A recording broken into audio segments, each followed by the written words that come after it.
मैं रामेश्वर भारती आप सभी प्रतियोगियों का अपने YouTube चैनल एलिट जेएस में हार्दिक स्वागत एवं अभिनंदन करता हूं। आज के सेगमेंट में हम लोग पुनः समकालीन शासकों की कहानी पर चर्चा करने जा रहे हैं। आज हम जिस शासक की कहानी सुनने जा रहे हैं वह कोई और नहीं बल्कि बिंबिसार है, अजातशत्रु है और उदयन है। बिंबिसार वह शासक था जिसने मगध महाजनपद को मगध साम्राज्य बनाने में सबसे महत्वपूर्ण योगदान दिया था। उसके बाद उसके पुत्र अजातशत्रु ने साम्राज्य का विस्तार किया और उदयन ने उस साम्राज्य को अपने कार्यकाल तक अक्षुण्ण बनाए रखा। तो हम देखते हैं महाजनपद काल में बिंबिसार मगध की गद्दी पर बैठा। जैसा कि हम लोग पूर्ववर्ती वीडियो में हम लोग समझे थे कि बृहदबंध के अंतिम शासक रिपुंजय की हत्या पुलिक ने कर दी थी और कालांतर में पुलिक की भी हत्या महीय भट्टिय नामक एक मंत्री ने कर दी थी, जो कि बिंबिसार के पिता थे। और पुलिक ने ही बिंबिसार को मगध की गद्दी पर बैठाया और इस प्रकार बिंबिसार मगध महाजनपद का शासक बना।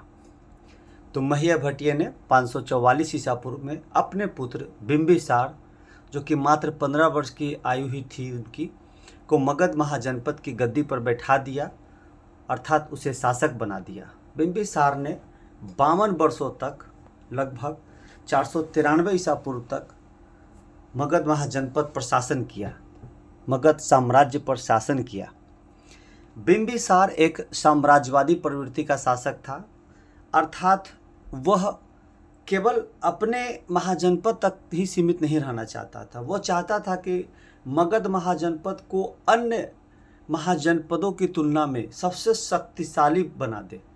इसके लिए वो एकदम प्रयत्नशील था। वह एक योग्य सेनापति था। वह यह सक्षम था सोचने में कि उसकी सेना क्या कर सकती है और क्या नहीं कर सकती है। इसलिए बिंबिसार ने केवल युद्ध नीति ही नहीं बल्कि विवाह नीति का भी प्रयोग किया अपने साम्राज्य के विस्तार में। बिंबिसार ने युद्ध नीति, विवाह नीति का उपयोग कर मगध महाजनपद को मगध साम्राज्य बना दिया। बिंबिसार एक कुशल सेनापति था। तो जैसा कि फ्रेंड्स मैंने पहले ही बताया था, यह सीरीज जो मैंने स्टार्ट किया है, इसके माध्यम से मैं महत्वपूर्ण शासक एवं उसके कार्यकाल के महत्वपूर्ण समकालीन शासकों पर चर्चा करेंगे। कार्य उनके द्वारा क्या किए गए, यह एक अलग वीडियो मेरे द्वारा बनाया जाएगा। तो देखते हैं फ्रेंड्स कि सबसे पहले बिंबिसार ने अपने शासनकाल में अंग महाजनपद पर आक्रमण किया। ऐसा माना जाता है कि बिंबिसार के पिता को पूर्व में अंग महाजनपद के शासक ब्रह्मदत्त ने युद्ध में पराजित किया था। इसी का बदला लेने के उद्देश्य से बिंबिसार ने अंग महाजनपद पर आक्रमण किया, ब्रह्मदत्त को पराजित कर दिया।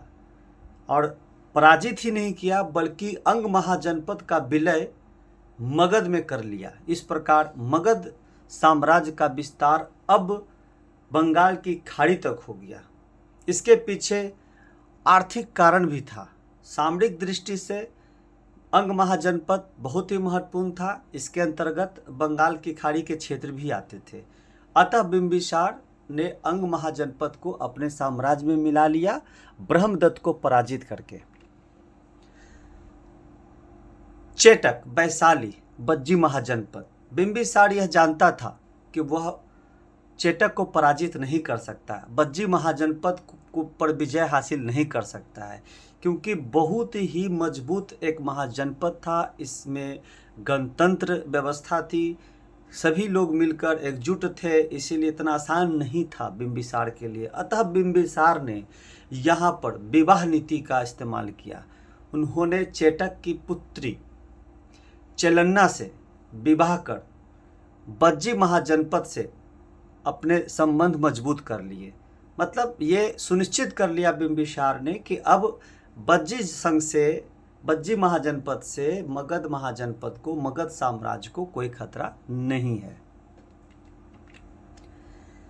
प्रसेनजित कोसल एवं काशी महाजनपद के शासक।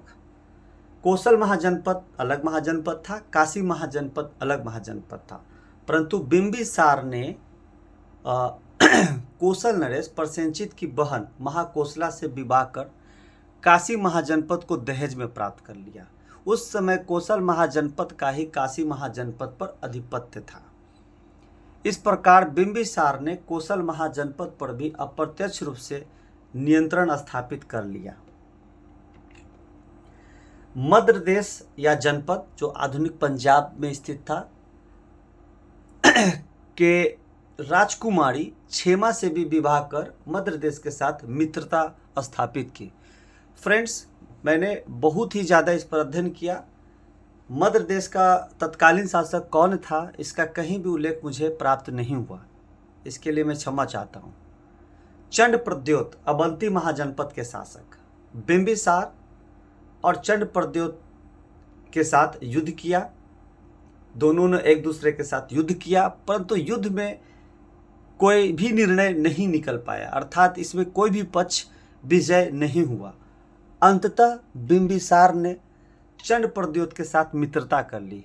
यही कारण है कि बिंबिसार ने चंड प्रद्योत के पांडुरंग से ग्रसित होने पर अपने राज्य वैद्य जीवक को भेजकर चंड प्रद्योत का इलाज करवाया था। इस प्रकार बिंबिसार ने अवंती महाजनपद के साथ मित्रता का संबंध स्थापित कर अपने साम्राज्य को मजबूत बनाया। अवंती महाजनपद जो कि बहुत शक्तिशाली महाजनपद था, उसे सुरक्षित कर लिया अपने साम्राज्य को। बिंबिसार सिंध के शासक रुद्रायन से भी मैत्रीपूर्ण संबंध रखे थे। बिंबिसार ने पुष्कर शालीन गंधार महाजनपद के शासक के साथ भी अच्छे संबंध रखे थे, उनके वो मित्र थे। बिंबिसार के इतिहास में हल और बेहल नामक दो राजकुमारों का भी जिक्र है। ये दोनों चेलेन्ना से उत्पन्न बिंबिसार के पुत्र थे, जिसे बिंबिसार ने अपना सेचनक नामक हाथी तथा बहुमूल्य 18 लड़ियों वाला हार दिया था।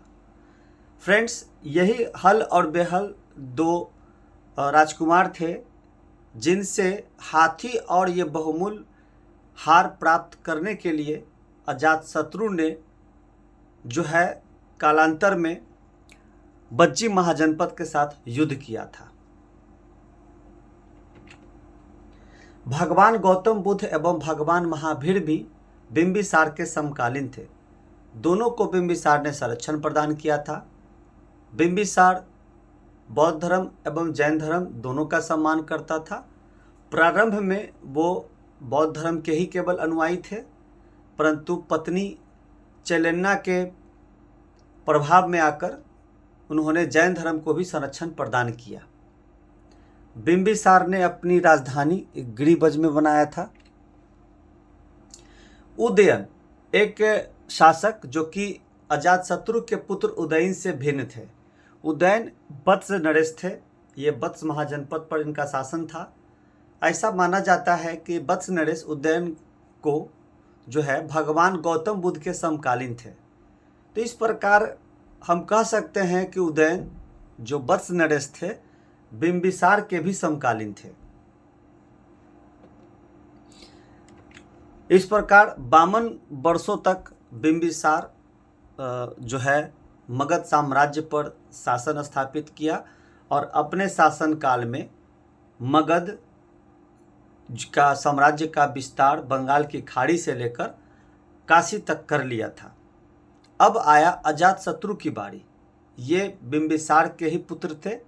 इन्होंने जो है एक बौद्ध भिक्षु के कहने पर जो है अपने पिता बिंबिसार को बंदी बना लिया और बिंबिसार की हत्या कर दी। यही कारण है कि हर्यक वंश को पितृहंता वंश भी कहा जाता है। अजातशत्रु ने 493 ईसा पूर्व में मगध साम्राज्य की गद्दी संभाली और गिरिब्रज को ही अपनी राजधानी बनाया।